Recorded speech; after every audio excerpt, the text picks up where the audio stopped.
Okay, here we go.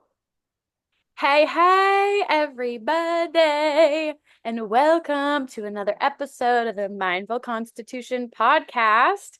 We are Woohoo. recording, woo woo, on January 1st. So also Happy New Year. That's exciting.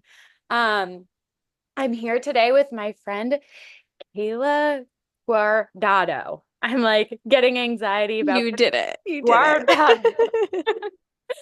of Sacred Rebels. She is a friend of mine, a local friend in the North Shore, New Hampshire area. She's actually hosted a circle here in the yurt that I'm currently calling in from. And Keyla is she at Sacred Rebels approaches healing through a somatic lens. So she is a certified yoga teacher and really helps clients and people reconnect to the language of their bodies and the magical healing that can happen when we do that. She's also a certified Reiki instructor or practitioner or master. Reiki Master Teacher. Reiki master teacher, that's right. And so that is just another way in which she helps people connect their bodies, adjust their energy, cleanse their energy, and work through their healing. And so, hello, Keyla. Hello. I am so happy to be here with you. And just seeing the yurt in the background brings me such joy. Oh, I it's such a know. magical place. It's actually like I have two backup heaters now because I did have a Reiki circle here in like late November, and it was actually one of the coldest nights. And I'm like, okay, they were like, it was a little cold. So I got backup heaters, but today it's pretty warm. Oh, nice. Oh, It yeah. looks so cozy there. I love it. Thank If you you. haven't been to one of your events and you're local, please, please, please, this new year, make sure you attend because they are magical. Yeah, they are so fun. It's been like everything I hoped for, and more, especially getting to collaborate and work with other ladies has been so fun. So speaking of working together and healing and your own business and how you got here, I always start off by just opening the floor for guests to share, a little bit about your journey that led you towards the work that you do specifically. So take it away, honey. Yeah. So I'm going to try to do this in a nutshell because my story goes quite back. But the way I landed in this work basically was so let's rewind the clock all the way back to where I was like 5, 6 years old. I was born in Honduras, Central America, and um, we just one day to the next, my mom was like, "Hey, we're going to the United States." My dad had already been there for a while, and so we just kind of migrated over, and that was one of the hardest transitions for me. I mean, imagine being this little like tiny little 5-year-old and you're just all of a sudden put into this new world where nobody speaks your language. None of your friends, your family members are there. It's just a brand new world. And you're just like, okay, like, how do I function here? And so, very early on, I had to learn how to assimilate and learn how to speak a new language and learn how to behave. Like, that was one of the things that I learned right away, which is like, learn how to behave like a good girl, um, be seen, not heard. Like all of those little things just played in the background. And I don't think it was till maybe I was in my early 20s where I was just kind of like, who am I? What am I doing? Is this really who I am? Because I had checked all the boxes. I went to school, was a good girl, had great friends, followed all the rules. Because for me, it was just kind of like, and a lot of people, when they come to the United States, it's like, um, how do you stay safe? And oftentimes the answer to that is just like blend in, blend in, blend in, blend in. And so when my little brother, and so it was sudden, it was just a great, tremendous loss for us. That's when my heart really cracked open, and I was just like, okay, do you see how he was here one day and gone the next? And it's like, are you really going to continue to live your life according to someone else's rules and customs, conditioning, beliefs that aren't really mine? And so that's when I really started this journey of like, okay, who the hell am I? And what do I actually want? Who am I really? And so I took like a month off and I was a teacher at that point. I was teaching elementary school, which I absolutely loved.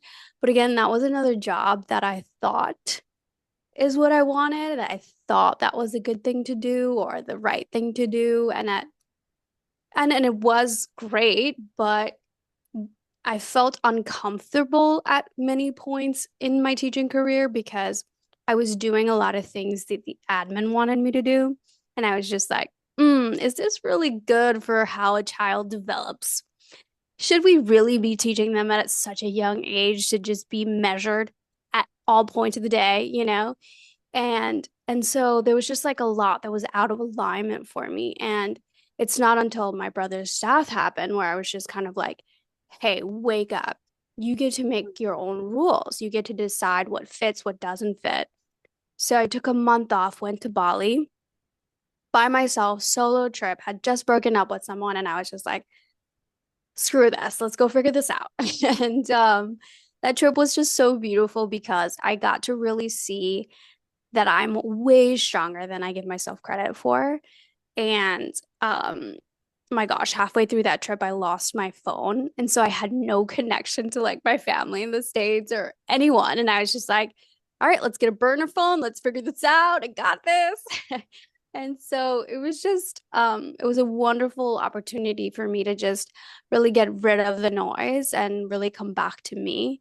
And I ended up getting my yoga certification out there. I just studied for 3 weeks, like yoga twice a day. I was just like gun ho. It was beautiful. It was beautiful because I got to really get quiet with myself and decide like what is it that I wanted. And so when I came back to the United States, I was kind of like, all right, how can I bring this work forward? How can I teach others this? How can I share this fire burning within me?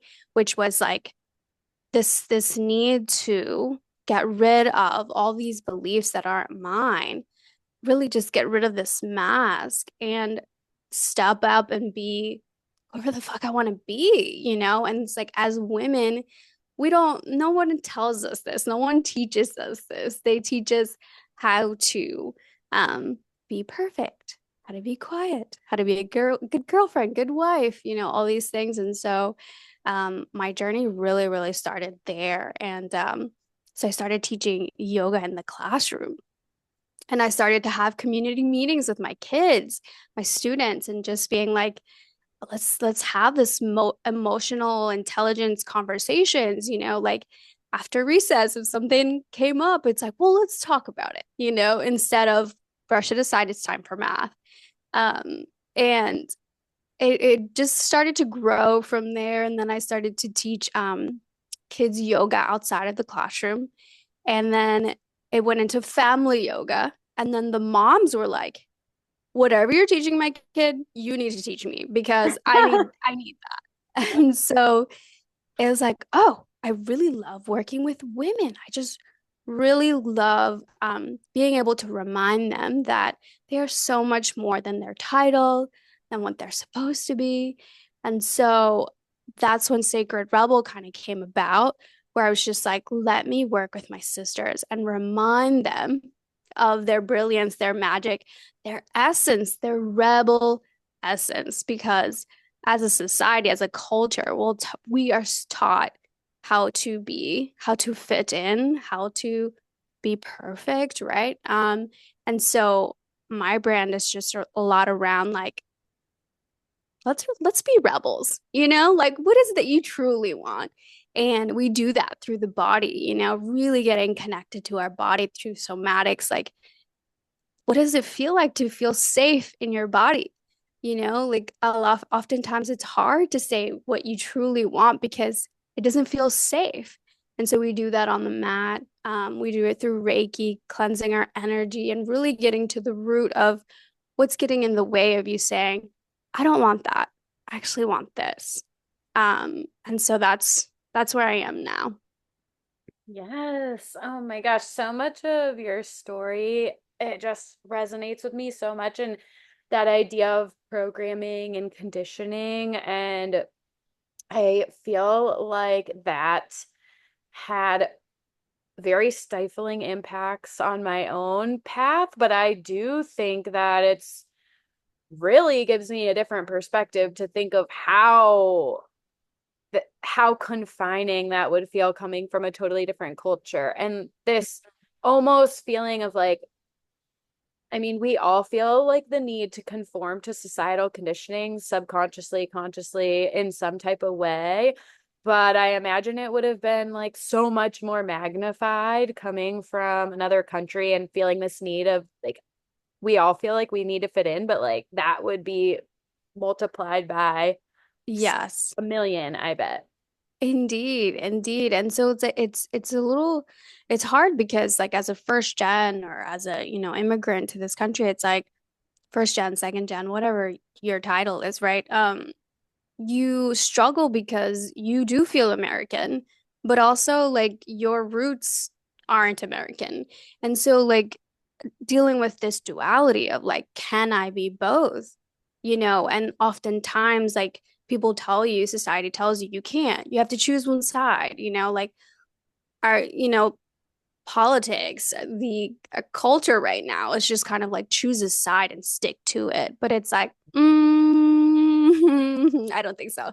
There's a rainbow in between everything, right? And so it's like, um, it took me a while to get to a place where I was just like, okay, I speak Spanish. My family, my mom is like an herbalist, okay? My grandma like what worked with her hands. She was like the town witch, right? But they won't say that out loud because again, you know, they were oppressed, lots of assimilation, lots of like you can't say that too loud because you're going to get burned at the stake, right? And so my mom practices that still, and so I had to be the cycle breaker of my family and be like, you know what? My roots are beautiful and powerful. And like, how can I bring that forward in a safe way? And I had to like work through that in my body first, and like I had to feel safe enough to just be like, oh, yeah, I'm a witch. Here I am. I'm gonna share like my rituals, my somatic stuff, and like my roots with so much pride and not like, oh my gosh, I'm afraid. Is this safe? Yeah. It is so interesting to think about honoring our roots and also fitting in the kind of juxtaposition that can often have. And I don't know, I think a lot of times people are craving to freely express themselves. And what I see so often is the people that are kind of the most taken aback by you doing that or breaking free of boxes or not compartmentalizing yourself or not being, I'm in this box, so, or I think this way in one arena, so I'm going to extrapolate that to be my whole identity and showing people you can be many different things. You can Oof. be conflicting things. You can be things that don't make sense. Yes. And Yes. yeah, it's so refreshing to be able to show that to people. And a lot of times I think the people who are the most harshly judgmental are the ones that feel the most imprisoned in their own identities. And Yeah. so I feel like it's so cool to just empower yourself and be like, this is who I am. Maybe it doesn't make sense to you, but perhaps me being free in who I am will inspire you to be free in who you are, even if it's different than me. Yeah, exactly. I think, what you're speaking of is like like being triggered by somebody's like freedom or expression. And it's like I love instead of using the word triggered, I love the word activation. Like, ooh, that's activating something in me. And like that's a flag for me to be like, can I work with that? There's opportunity for growth there. If it's activating you, it's because there's something in you that wants to be expressed, wants to be set free, and like dive deep into that. Go into it with curiosity, instead of judgment. Totally. I know I always say in terms of shadow work, you know, the the areas that can be such useful tools is like triggers, projections, and patterns, our own patterns Mhm. and looking at those more deeply, but certainly like the things in which we feel activated are so powerful. And a lot of the times I think we dismiss it or kind of focus externally on the other person or what they're doing. And I've been in that state before. I felt, empowered in myself where I was jealous of people who were stepping into their power, starting a business. I even remember as far back in college, when I took my first business course, which I didn't end up staying in, the professor brought up entrepreneurship, like 101. And I was like, oh, I remember thinking specifically like entrepreneurship. Hmm, and then immediately being like, oh, I can't start my own business. And I think it was a lot of like the good girl programming and being like, oh, but not little me, like I can't run a business, that whole thing. And now looking back, I'm like, it's always piqued my interest to work for myself or do Yes. my own thing. But you also mentioned your brother and his passing and like what a springboard that was for you. And so, can you share? I think there was one like second where you cut out right in the beginning, but did you say how old you were when that happened? Yeah, so that was I want to say mid 20s. Wow. Mid to late 20s. Yeah, and he was fairly young. He was 13 when like it, he went. It was a car accident, so it was like really sudden, really sudden. So it was pretty traumatic for the entire family. Wow, that is very traumatic. And thank you Yeah. for sharing about that because I feel like that is probably not easy to talk about. And I No, definitely not. I mean, and then again, right? Like that's also part of the healing journey, like grief, sitting with grief. And um I don't think our society does a really good job of teaching us how to sit with our emotions and a big one like grief, right? Like how do you truly process that? And I think when it first happened, I was just kind of like, I don't have time for this. I have to work.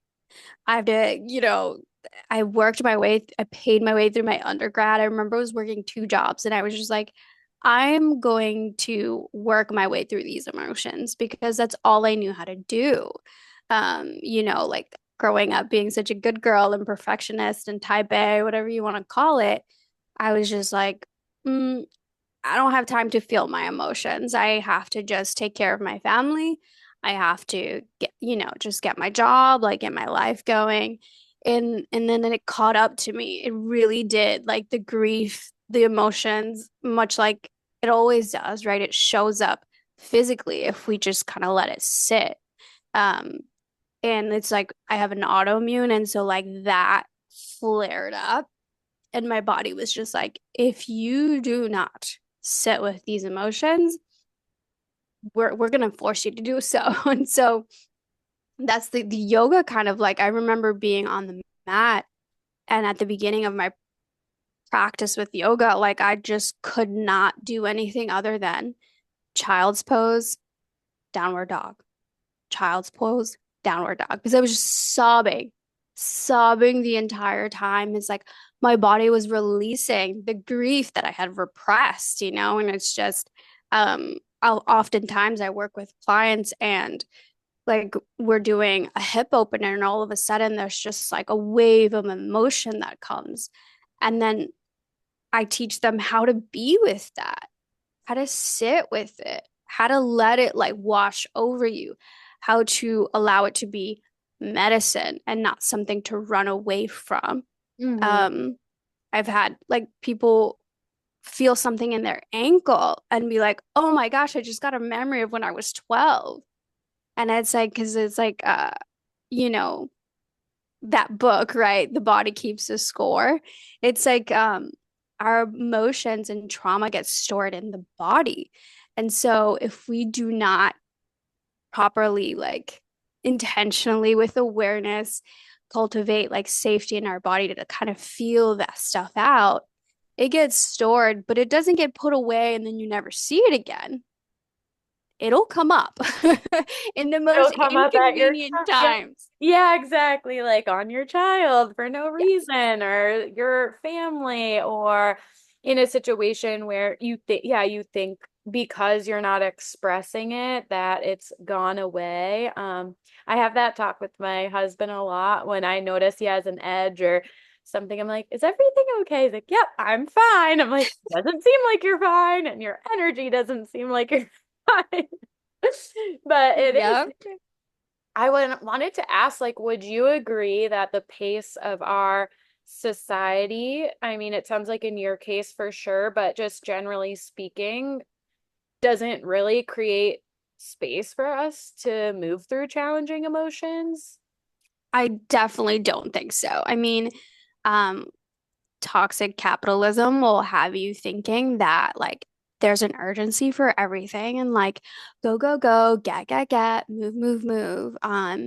I just even remember like being a teacher in the classroom. I was like every minute was thought of, every single minute. Like it was, we were just like on a race to get as many things done in our day.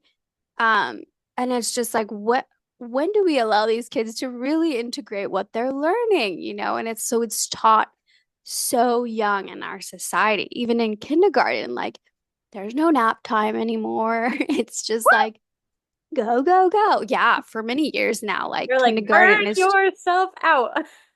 yes, we're taught at such a young age. It's like the kids like come in and it's like there's a routine. I mean, and there's listen, there's power and I in routine and structure. I'm not against that, but I don't think our society lends itself to like let's be with nature.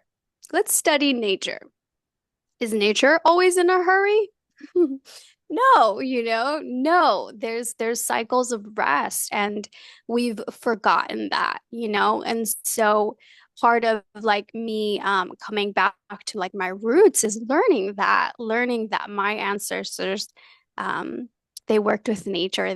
They were nature. Like, you know, this idea that we're separate from nature was not something that they subscribed to. And so coming back to that has been such a like healing journey for me, you know? And Yeah. so I think if our society slowed down a bit to just really integrate that, we'd be in a much different place. Yeah, I think people would be a lot less reactive at various times, like you mentioned, politics and the climate there. And I do feel that so often we don't have enough time to slow down, integrate our emotions or process them, work on deeper healing or maybe subconscious wounds that are dictating our behavior. And then you see people super reactive about current events. And I do think that is just a channel to take out unprocessed emotions when we're unwilling to do the inner work. And it just makes for such an inflammatory society when no one's willing to slow down enough to process their emotions and self-reflect and do the inner work. And it's so obvious once you start to do it and you realize, wow, I'm such a calmer person because I'm recognizing that, you know, everything external is things that I cannot control. All I can control is my inner landscape, my own healing, and how I respond to the world. Everything is not everyone else's fault. I am not entitled to like spew venomous emotions on other people and all of that. And it's just a lack of, I think, literally just a lack of slowing down and stillness and processing and healing. And you Yeah. said one thing too about, you know, the kids and the routine and the structure. And I want to know what you think we are sacrificing with our children by prioritizing productivity over everything else. Oh, girl, there's many layers to that one. But I think, my goodness, if we were to show our kids, right? Whoa, I'm feeling so much emotion right now. Mommy's angry. You know, mommy's angry. I need a minute. And like put yourself in the calm corner, you know, and like show your child. I'm having emotion. It's okay. Like, let's take some time to process it. Do you want to sit with me here and like hold my hand? And we're let them see you cry, right? Like it's okay. I remember in my classroom like having moments like that with my students, my first graders especially, and I was like, guys, Miss Kayla needs a moment to process. And they're like, okay. And they all sat down and like held space for me. And I was That's so and I was just like, okay, I'm gonna take a couple deep breaths. Do you guys want to take deep breaths with me? And then we can move on.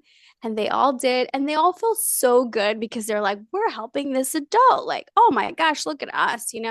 But it also was such a teachable moment because it's like, it's okay to have emotion. It's okay to stop and pause and process. And so that teaches them that like it's okay for them to do. And if they're learning this at such a young age, just think about the effects that it's going to have in the long term. And I've had students that, my gosh, I'm gonna feel ancient saying this, but like they graduating high school, I remember getting like an email from one of my students that I had way back when I first started teaching.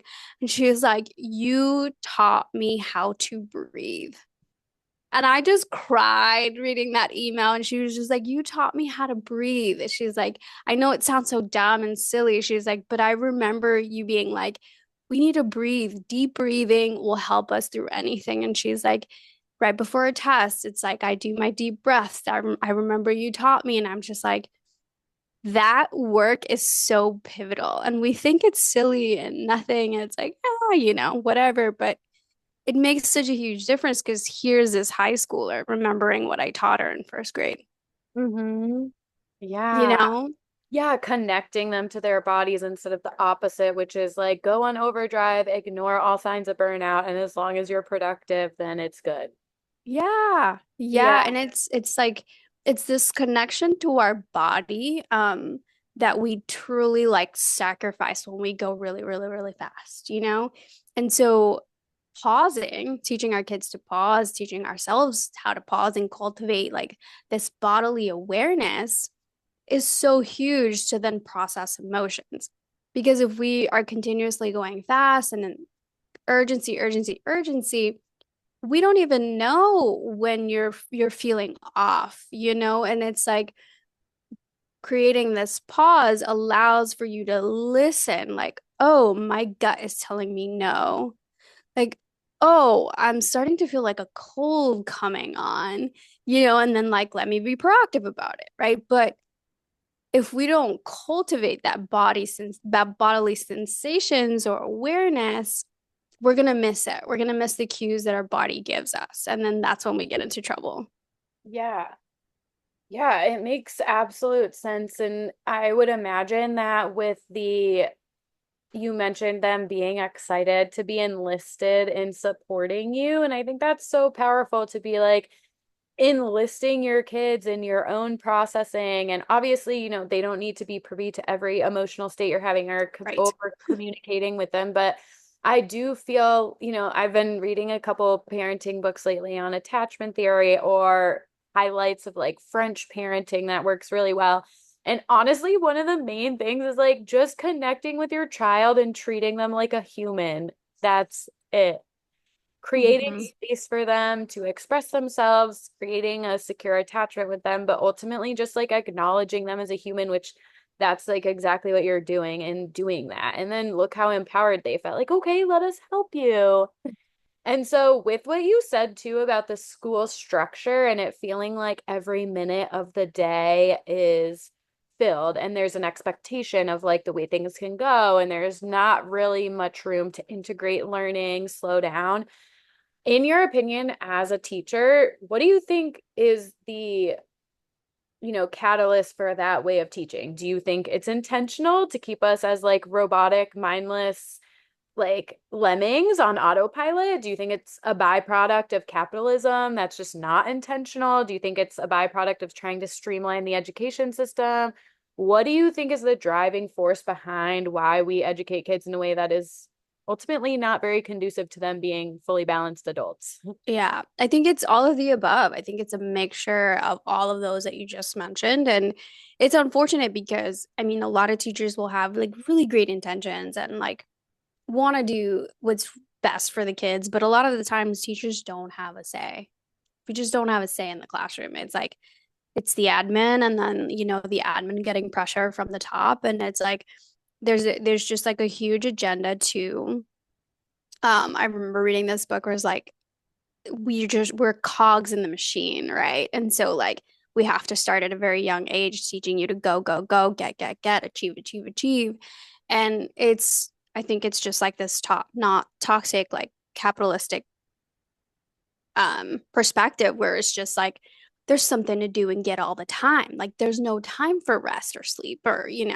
And I just think that that's the driving force, and it's so unfortunate, and that's a lot of the reason why like I had to step away. And that was like one of my biggest rebellions in my life, which is like telling my parents, "Oh, look, I got my master's degree in education. I'm walking away from that. Okay, I'm gonna go teach yoga. Cool. I'm gonna start my business." And like that was for an immigrant family. I remember my dad being like, "Are you crazy? Are you crazy? Like all this money that went into that, all of the work that you did." And like immigrant family, they were just so proud that I went to college, got my master's degree. And like for us in our culture, like the teacher, being a teacher is like the ultimate, like, good girl profession. Like, yay, like they will pat you on the back for that one. And just like realizing all this toxic narrative that goes on in the school. And I was just like, I can't be a part of this. I love being a teacher, and I can be a teacher in many other ways. And so I had to get out of the four walls of the classroom. And Mhm. I'm still a teacher now. Like I think that's my calling, to teach others. It just has to be in my own terms because it was just so toxic that I couldn't be a part of it. Yeah. Um, and it's just, yeah, there's many ways to be a teacher to honor that calling. But for me, I had to get out of the classroom Yeah. setting. Yeah, it sounds like a big part of it for you is like that lack of being able to impart your own individuality, your own creativity in the process. And it reminds me a lot of the medical system. And I feel like right now, a lot is coming to light about how systems are structured and how, like, maybe they aren't the most conducive towards bettering the people within those systems, and they can be very limiting. I feel like a lot of people, similarly to teaching, go to become a doctor because they want to help people. They want to help be a part of someone's healing, and then they get into the system and realize like, actually, I'm prescribing drugs consistently and I'm not, like this isn't exactly what I thought it was going to be or what I signed up for. But because we're told like, oh, you're a teacher, you're a doctor, like these fields that we give people praise for the labels, it like feeds our ego and we feel like we can't leave, like, oh, I achieved this label that society told me is like highly revered and respected, even though it's nothing at all like I thought it was going to be when I went into it. I feel obligated to stay. Yeah, yeah. And then that's part of the healing work, right? Like if you are listening to this and you're like, "Oh my gosh, yeah, this is me. I feel out of alignment in the career that I'm in." Maybe it's a relationship, maybe it's just whatever it is, right? You feel this misalignment, but you're just like, "How? How the heck do I get from here to there?" Right? And it starts with the inner work. It starts getting really quiet with yourself, with your desires, and you know, being brave enough to be like, okay, one baby step at a time, because that's what I did. It wasn't from one day to the other that I was like, oh, look, guys, I'm a rebel and like I have my own business and it's so successful. Woohoo. No, Mhm. it took many years. It took many years of me thinking, oh my gosh, I'm so uncomfortable here. Like, how do I start making my way out? And Yeah. it really started with me being okay, even saying that out loud, Right. you know?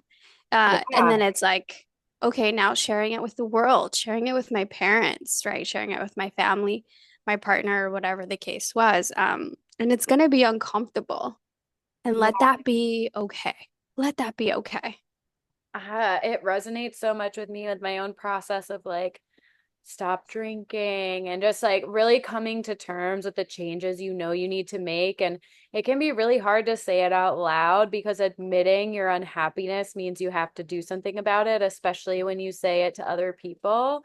For whatever reason, it seems that we're more accountable sometimes when we say things to other people than to ourselves. And it's like we all have different challenges and obstacles to overcome, but it is that journey of learning to honor ourselves and kind of parse through all the conditioning and really recognizing like what is in alignment with the essence of our soul and like what are we just adhering to on autopilot. And it's so wild when you do start exploring your belief systems and what you're making decisions based off of, to realize that there's a lot of them that you don't even agree with, that you're making decisions in alignment with and building your whole life around. And I think even for me, I felt after I went to school for psychology for my undergraduate, and then I was like, I need to get a master's because like I was the Mm-hmm. same way where I'm like, gotta get those degrees, like gotta be Check, check, important. check. Yeah, exactly, gotta be important in the world. And I just always felt like academia was like my path for validation.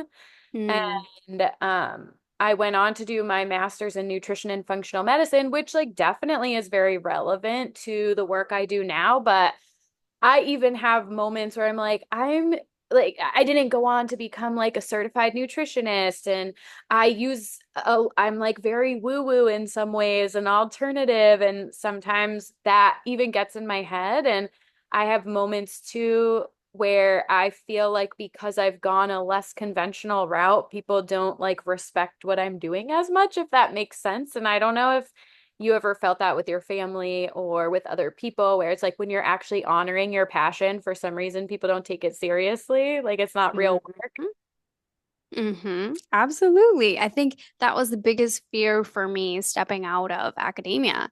And it's just like, I was so good at it. I was so freaking good at it. And I could do it with my eyes closed and it was amazing. It was comfortable. It was comfortable. I had my little teacher's pension. I was comfortable. Okay. I was building. And then I was just like, I'm gonna step out of this? Like, what? And then it's like, oh, what are you gonna go do? I'm gonna go teach women, yoga. What? Like, I don't know, but not this. Can you really make money doing that? Oh my gosh, the questions and the comments that I got. Oh, yeah. And and it comes back to like creating that safety in your body, right? Because being a rebel, it ain't easy. Okay, honey, it ain't easy. But are you being called to come forward and be the cycle breaker? Yes. Are you going to be the one to, you know, teach your kid like, hey, you can do whatever you want to do, even if it makes mommy uncomfortable? Yep, that's going to be you. And it's like you're being called forward for a reason.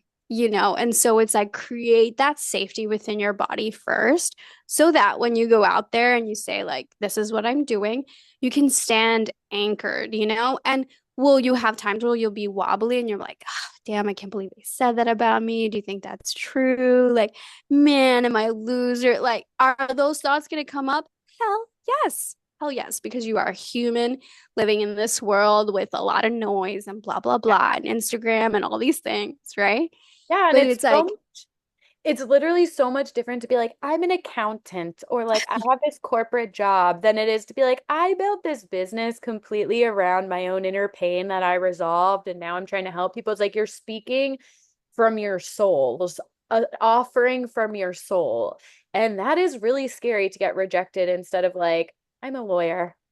yeah, Like we people all are want like, to that's belong. great. But when you're like, I totally know because when I started, I mean, I already felt insecure, like starting a business and putting it out there and all those things. And then when I first started it and was talking about sober curiosity, it was like a thing, but not nearly as much as it is now. And to like explain sober curiosity as like a newly sober person, as a new entrepreneur, like getting myself confidence back without alcohol with this like obscure niche. There's so many times I bumbled through my way through trying to explain it to a bunch of people staring at me with like really befuddled looks on their faces. Like, what is this bitch talking about? They're like, sober what? Like, Yeah. people don't want to drink by choice? Like, I literally Mhm. had someone ask me, like, why would anyone want to do that? Like moments. And I'm like, but Oh boy. yeah. Yeah. So it's like, it is what it is. And I always like that phrase, like, take messy action, because it's just like, Hmm. you don't get comfortable with it until you just keep doing it. And the more you keep doing it, the more you get comfortable in yourself. And like you said, creating safety in your body is such a key. And you have mentioned a couple times cycle breaker. And I feel like this idea of, breaking cycles and honoring yourself and creating a new trajectory forward and a way of being is kind of the theme of you and your business. And so, talk to us about, in your opinion, what it means to be a cycle breaker and to kind of break free of maybe family patterns that you're not aligned with and kind of developing your own individual way forward. Yeah. So if you're listening to this podcast, you are a cycle breaker. It's like, listen, if you are doing any type of inner work where you're just like, I was taught this, but that doesn't sort of align, and I want to do something else, and it's going to be uncomfortable, and you're going to be the outcast, the outlier. You are a cycle breaker. Okay. And so for me, it's kind of like, yes, it's family stuff, right? Because a lot of my lineage coming from the background that I do, there's a lot of stuff that I was like, oh, wait, this doesn't sort of align. And how can I break free from this toxic way of thinking, right? And not all of it is toxic, but some of it is. And you just want to do better for yourself, for your kids, your partner, whatever. And so deciding that you want to do something different from what you've been taught is you being a cycle breaker, right? Deciding that you want to heal, you're being a cycle breaker. And it's sometimes it's like you're being a cycle breaker within your circle of friends, right? Like, um, your friends just have this practice of maybe gossiping all the time. Or for you, right? Like drinking, like that's what this is. This is all we do. We drink. And if you are the one to be like, hey, y'all, can we do something different? They're gonna look at you sideways, right? And you have a choice to be like, well, what if we try something different? What if we do something different? And they can kind of support you in that, or you can be the one to break free from that circle of friends and do something entirely different. You are a cycle breaker. And it ain't easy, okay? It's not easy, but I think the reward on the other side is so much greater because you get this sense of self that nothing outside of you can create. It's not Instagram telling you this, it's not someone else giving you validation. It's like the you're giving yourself your inner validation, and that I think is worth it's priceless. It's priceless. Hell yeah. Um yeah. So like I love supporting women in this because again, we aren't taught how to do this. We aren't taught that you are allowed to do this, right? And so my mission is to help as many women as I can, as many sisters as I can, um, to remember that they have the power to be like, yeah, maybe not. I want this instead, like I want to do things differently. I want to heal. I want to break this pattern. And they have the power and the ability to do it. Mhm. Um, yeah. Yes, I love that. I know one of the big things that I think, and I always try to think, even in my demographic of people I work with sober curiosity is like, what's the biggest change maker? And honestly, I think it is the conscious exploration of our belief systems. I think so many of us just absorb, adopt, and embody belief systems that are in direct opposition to us living our best lives, and we don't even realize it. Mm. And I always say, our biggest limitations are our own unexamined beliefs, because they are really running the show. And if you're not actively choosing them, then they might not be pushing you towards the life that you want, which is why it's so important to be like, hey, let me take a peek under the hood here. What's Yes. like kind of going on. If I, for me, thinking like the only way to have fun is to drink or normalizing my binge drinking, like how is that serving me in becoming an entrepreneur or a health coach? Like just starting to shine a light on those things. And I do want to also highlight that the awareness we develop Mm, around our misaligned beliefs and actions can be really uncomfortable. So if you're like identifying belief systems that don't feel in alignment to the life you want to create and you have to start making changes, like that in between period is really challenging. But like Kayla said, the work and the challenges and the opposition that arises when you do so or the pushback you get is so worth coming out the other side so much stronger in who you are with a deeper understanding of who you are, knowing what you will and won't tolerate and active actively and consciously designing a life that you choose, not just something that chooses you, yes. uses Oof. you sometimes, you know? Yes, I love that. I love that. Not something that chooses you. Yep. And it's like one of the biggest pieces when I start working with people is like, because they often have to make these like really uncomfortable choices, like, oh, I don't actually like the job that I'm in or the relationship that I'm in. Because once we start doing the body work, they start listening and their desires are completely opposite than the lives that they're living currently. And so coaching them through that uncomfortability, right? And then one of the biggest pieces that I invite my clients to explore is community. And so for me, one of my biggest pillars in my business is sisterhood. And Mm-hmm. it's like, I just can't say it enough how important it is to lean into community when you are starting your journey, especially when you're starting your journey. But at any point in your journey, I think community is so huge. And like, again, another beautiful lesson from my roots and my ancestry, where it's like everything was done in tribe. Everything was done in tribe. There was a circle for every decision to be made. And it's like we've gotten away from that. And so it's like, how can I remind, my community, my sisters, that is the key to your growth. Lean into sisterhood when it's feeling uncomfortable. Get vulnerable and be like, oh, girl, I'm walking through this. I feel like total crap.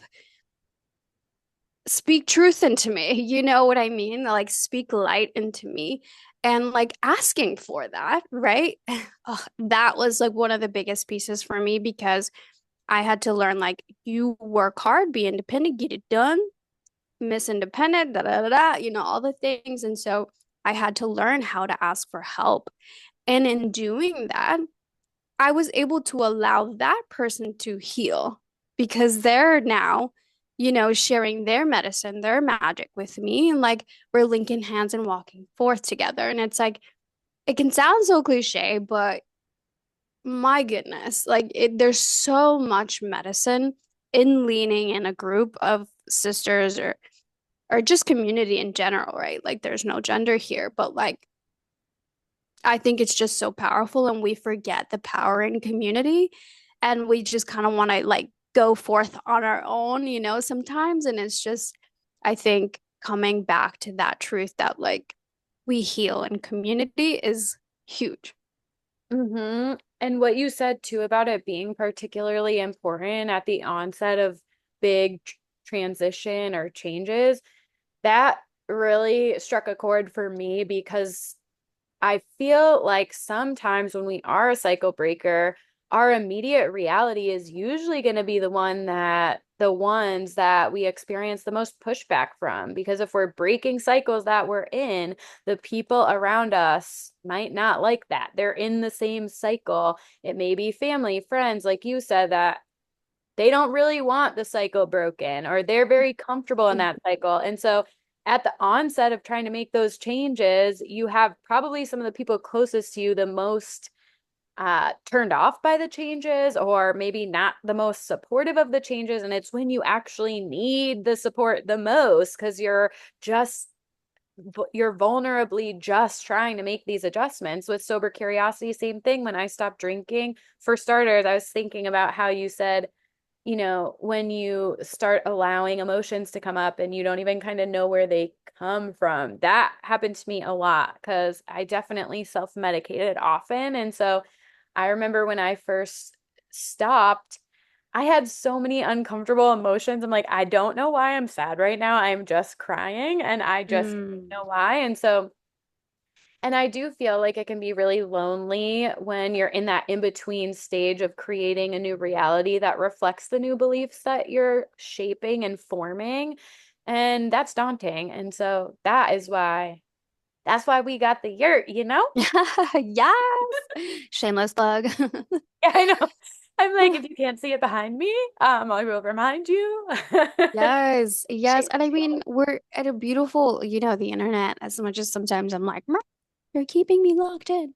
The internet is it's a beautiful place because it gives you connections to other humans across the country that you're just like, for me, um my family, like we just really didn't talk much about our emotions. And so when I would come to like, family gatherings and be like, "Oh, Dad, can you really tell me how you felt?"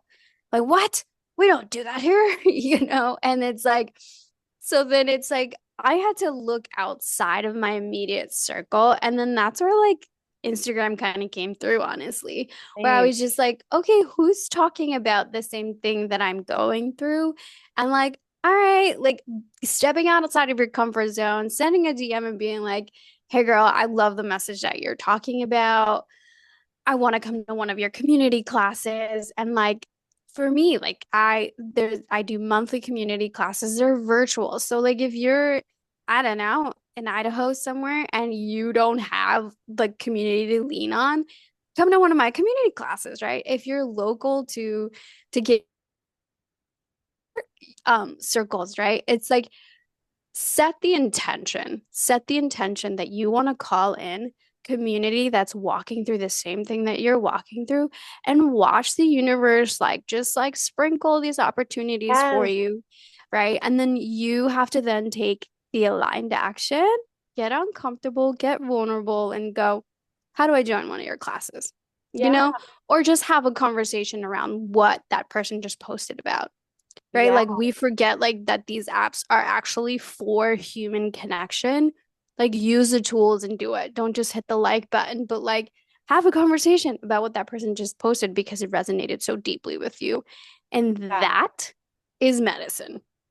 Yeah, I went through a serious organic marketing phase where I was like reaching out to every person that followed me on Instagram personally. And the amount of those people that I sent a message to personally that I still talk to regularly, that comment on everything's like a lot of people are just in the backgrounds on social media. But honestly, if you engage with other people, you never know how many people are out there like waiting for connection, waiting for you to talk to Yes. them. And yeah, it is. I felt this exactly the same way about social media when I was first making big changes. I definitely felt lonely, like I'm missing community here. And I remember specifically John being like, I feel like you need some local friends. This was before the year, this was probably like 3 years ago.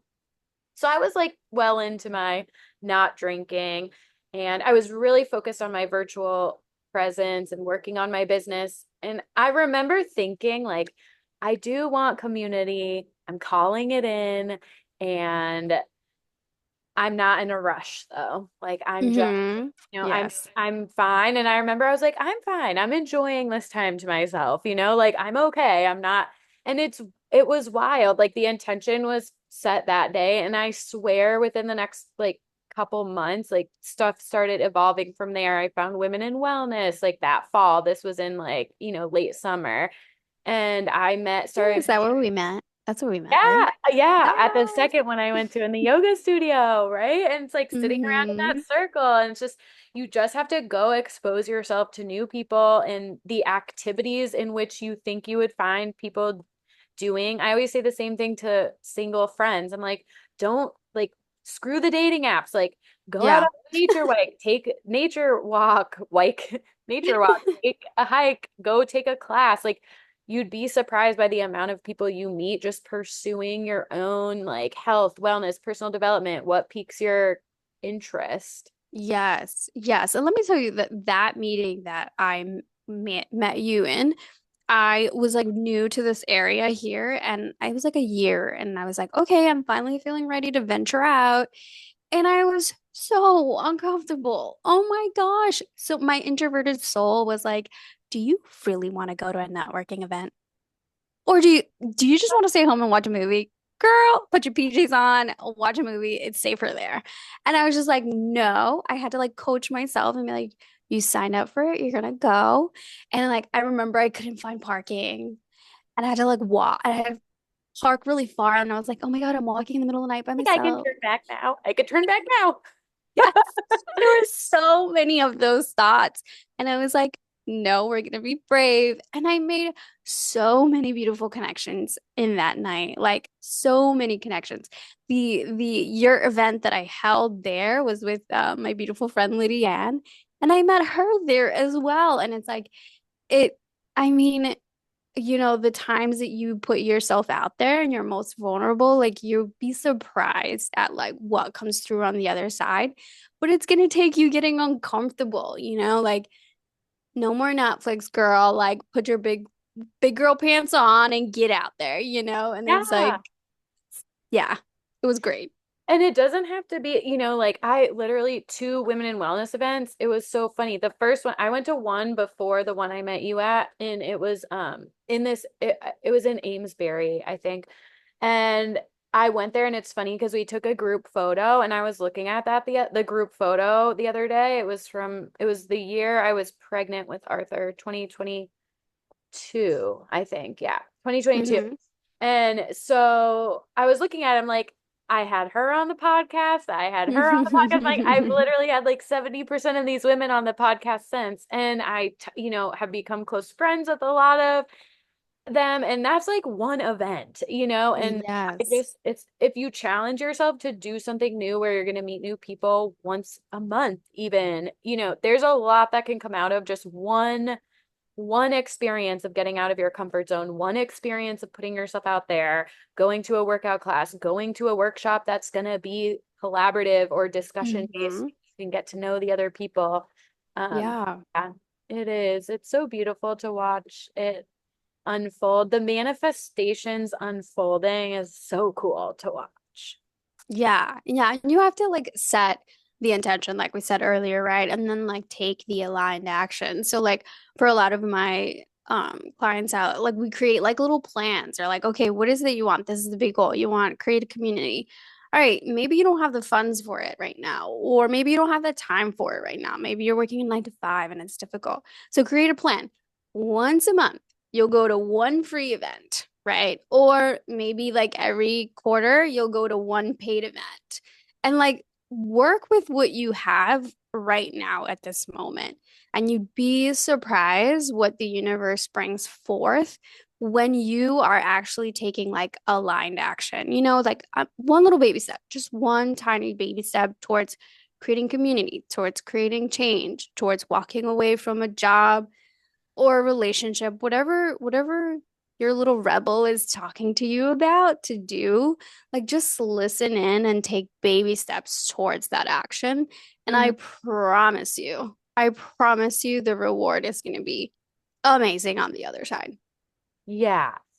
The more that you kind of embody and take action with your intentions, the more that that energy is reflected back. And it's really, I think that's like a piece of the manifestation puzzle that a lot of people miss. And they're like, oh, affirmations and, mindset work and belief systems and all this stuff. It's like, yeah, like that is all part of it. But so is like your action precedes the universe's reaction. Mm. Say that And again. Say that again. say that again. Your action needs to precede the universe's reaction and it will Yeah. respond accordingly. And it's really cool to see, when you start keeping track of what you're putting energy towards and seeing what is mirrored back and what's growing from that, it makes you really, I feel, be at such a more peaceful space with the unfolding of your life because you realize you truly are co-creating with the universe. Mhm. You're putting energy in and it's being matched and it's being reflected back and you're supported on your path, especially in and when you're in alignment with yourself and your real self, which you have to discover through connecting to your body and exploring your belief systems. And then you start moving towards that real self, and the universe is like, fuck yeah, finally. Let's do it. Yeah. Yeah. Yes, yes, yes. It's daunting work at first when you step back and you're like, whoa, how do I even get there? But again, baby steps, baby steps, baby steps, baby steps. And they all add up, you know? They all Yeah. add up. You don't get from like I know it's the new year, so a lot of people are like, oh, I'm gonna go work out, I'm gonna be fit and whatever else. And it's like you start lifting 10 pounds today, like that's all you can lift, right? You cannot go to the gym tomorrow and expect to lift 100 pounds.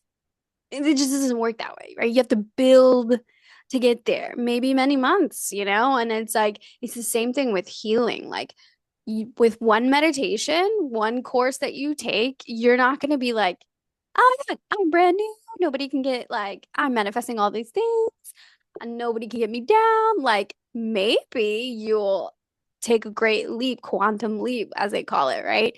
But honestly, the stuff that really like lands and the stuff that really lasts, changes that really last, it takes time. It takes patience.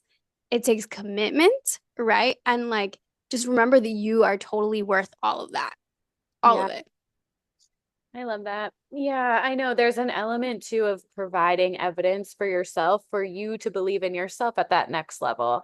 Like we take aligned action, it's kind of reinforced by the universe, and we start to trust ourselves more. We start to see, oh, maybe this is possible for me. And those micro shifts in our actions create micro shifts in our belief systems. We start to gain more confidence. We start to actually believe in the vision for our future. We start to truly embody like we're shifting into the person we want to become, and it's like that intricate like entanglement of our actions and our slowly adjusting belief systems and self-concept and Mhm. self-confidence. And so yeah, I think it's like a lot of times why moving from like one state to the next is so hard if you're trying to take too big of a jump because you don't believe in yourself even being capable of doing that yet. You have to gather the evidence of the micro steps along the way.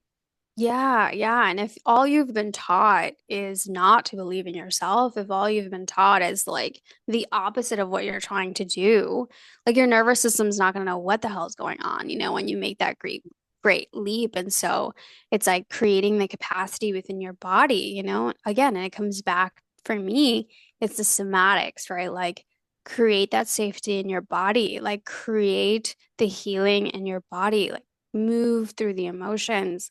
um, I feel like, you know, a lot of my clients come to me and they're like, I want this big thing. And it's like, we always land on, do you feel safe enough to hold that? And Mhm. oftentimes it's like, I don't even know what that feels like. So it's like, okay, let's start there. You know, like, what does it feel like to feel safe to call in like six figures or to call in, you know, a brand new partner or to call in that community of sisters that you want? It's like, let, what does it feel like in your body, you know? And oftentimes we've been through so many things, traumatic things, that like we don't know what that feels like. And so that's where the somatics come in, you know? Mhm. Um, yeah, and that's a lot of the work that I love to do with women, just reminding them that like the healing starts here. Yeah. Yes, and I am slowly wrapping up, even though we could talk We about this could go forever. on for days. I know.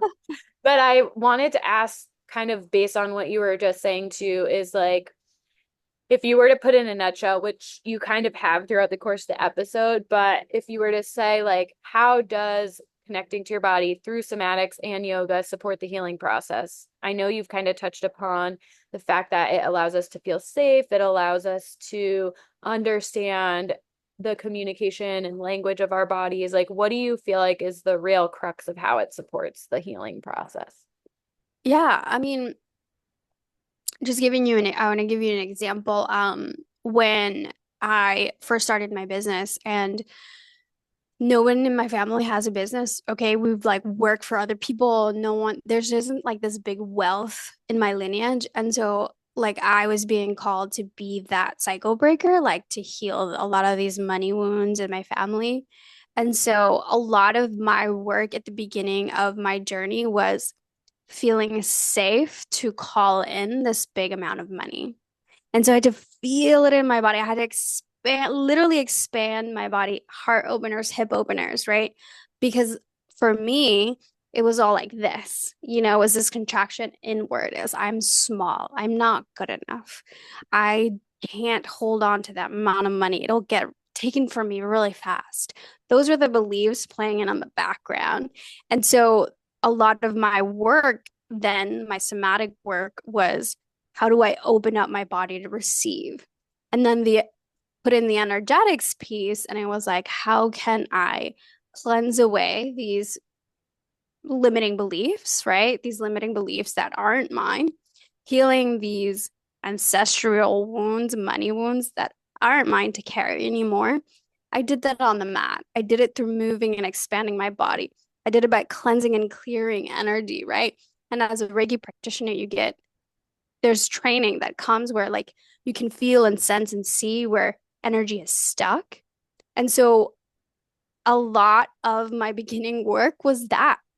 How do I expand? How do I release all this limiting shit in me? Right.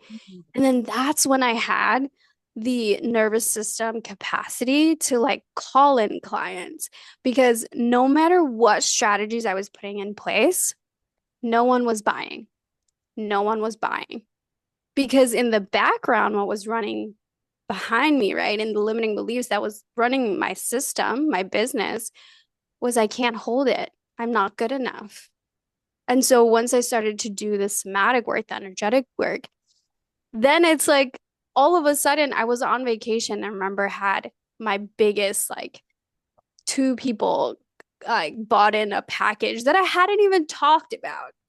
But it's like I was doing the inner work, the energetics, the somatics behind it. And I think that is so, so huge for your healing, whether it's business or whatever. Yeah. I know I definitely feel like even if people don't realize the energy that you're like giving off, I think subconsciously they can feel your insecurity or confidence and it draws them in or makes them hesitant. And it's really interesting to see. And the other thing I've noticed is super helpful outside of like the own, which I guess this is an element of inner work because it is mindset, but just detachment too for me, where I'm Mm. like, okay, like I'm creating offerings that I feel really excited about. But I also feel like this element of surrender and faith where I'm like, I'm taking aligned action and putting my best foot forward, but I feel like the universe knows best. So if something doesn't work out, I just kind of accept that and like keep plugging away and looking to the next thing and being open to possibilities that I couldn't even think of, I often am like having goals financially for each month and I'm like, okay, got to do this, got to do that. And accounting for like where every bit of my income is going to come from and then things I don't even anticipate will show up. And I'm like, well, I wouldn't have thought of that as a way to make money, like a company reaching out of nowhere for some like brand partnership or something along those lines where I'm like, see, like if you stay open, things appear and things come, but simultaneously, obviously, trying to create your own vision, take aligned action, but detach from like how it all unfolds. Because sometimes the way it unfolds could be so much better than we think Ugh. or plan for. Yeah, and it takes you being grounded, right, in order for that to happen. Because if you're not grounded, if you're in your head frantic, dog pedaling, as I like to say it, right, like you won't have the room to do that. And so this is where like the inner work, like the somatics kind of come in. It's like during, just a yoga class, like you practice how to be, how to breathe, how to ground. And that is all like fertile fertilizer for then, all your goals to bloom. But it's like you have to do the foundational work in order for you to be able to experience detachment, trust, believing in yourself and a higher power, whatever the case is. It's like the foundational work has to be there, and it's not all intellectual. It's Hmm. it's it's a mixture of like learning through the head, but also healing through the body. And I think a lot of the times we just either do one or the other. And so integrating all of it, I think, is huge, huge, huge. Yeah, what I notice a lot of people do is they ingest copious amounts of like self-help material and implement nothing. And honestly, I find that that makes people it's less effective than not ingesting information at all because it can leave us feeling inadequate. It can leave us feeling like I'm not Yes. doing enough, or it can leave us feeling like shaming ourselves. Like you can only ingest so much information without implementing. And if we are constantly ingesting without integrating, implementing, embodying, then it's just kind of stressful to endlessly ingest information about how we can improve our lives, what we need to do. And like you said, overly intellectualize, like thinking our way out of a problem. But conversely, if you kind of get into your body first and surrender and create that sense of stability within and just focus on that without any attachment to like what you're going to create mentally. It's like Hmm. insights Hmm. and breakthroughs you have. It's wild. You're like, okay, I told you guys how I thought of the year when I was like, all right, I'm taking a month off social media and I'm just like not gonna worry about the future, like anything. And it was like a thought was just implanted in my brain on a nature walk, like, oh, I'll just build a yurt and like have circles in it. And yeah, when you also when your nervous system is calm, create so much imaginative, creative energy that you can't access unless you're in a safe nervous system or a calm nervous system. Yes, yes, yes. And if you're listening to this podcast, you're most likely one of those people where you're like, I want to learn, I want to read all the self-help books. And like, yes, girl, yes, I love that about you. And also, like, implement one little thing that you heard from this podcast today. Like one baby little thing, something that stood out for you. Like, go ahead and implement it. Let us know, reach out to Katie on her Instagram or reach out to me, send me a DM. I love talking to people through the DMs and like let me know, hey, I listened to your podcast and this is one little thing that I did.